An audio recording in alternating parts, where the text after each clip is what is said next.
So, good morning sir. So, ito po yung login form namin. Dito po na makakapag-login yung admin and resident. Then, magre-register po yung resident. Like this. Fill up lang po.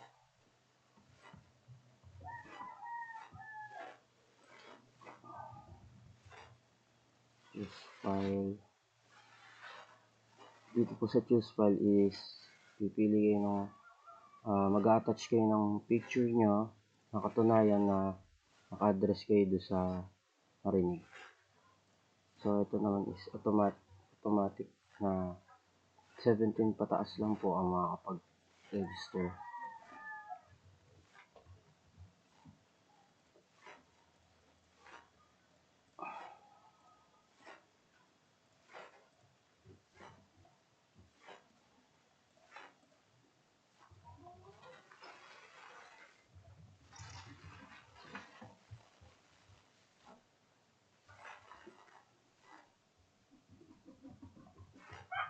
So, dito naman po sa email is ilalagay niyo po yung pinaka-email.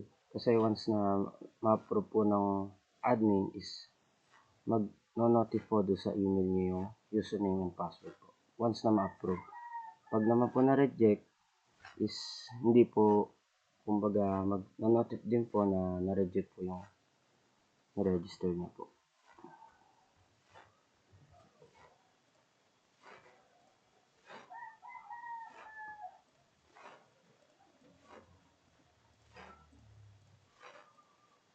Dito naman po is, once na yes niyo po, is pwede niyo po fill upan.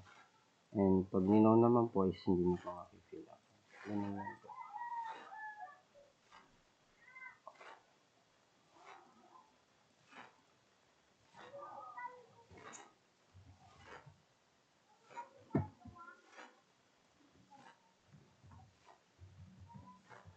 Then, register.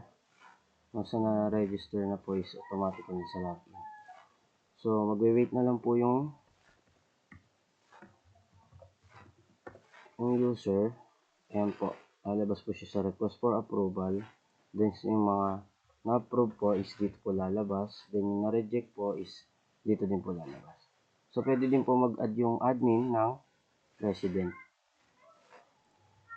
Then, dito po sa approval. Once na ni-yes po natin is, once na in-approve po natin, is automatically is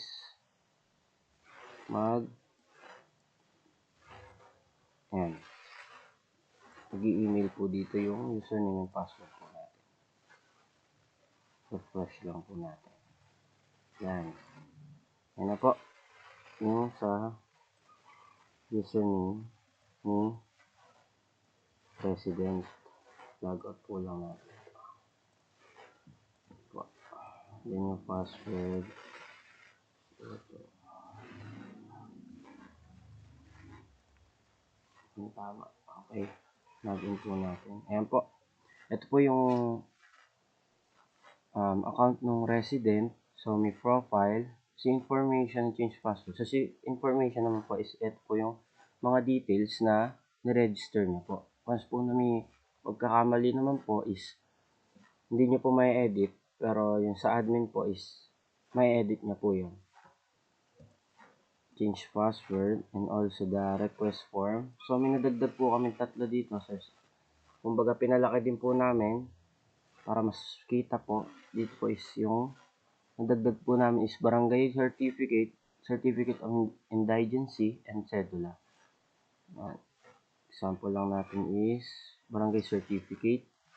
So, new purpose for application. Then, submit. And po. Then, log out. Punta po tayo kay admin.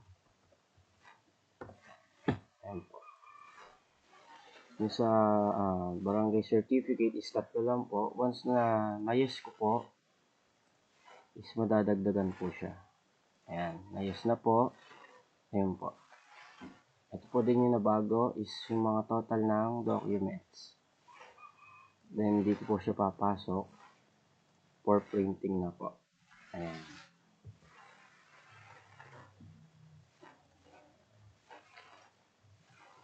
then yung blotter report, then yung sa report is na-filter niya po yung document. Example, barangay clearance, lahat po ng new, search po natin. So, lalabas po yung total amount, then print. Then, may inad po ako ng approved by Hon Conrado B. Hapin, Jr., punong barangay. Then, yung total niya po. Then, log out po natin.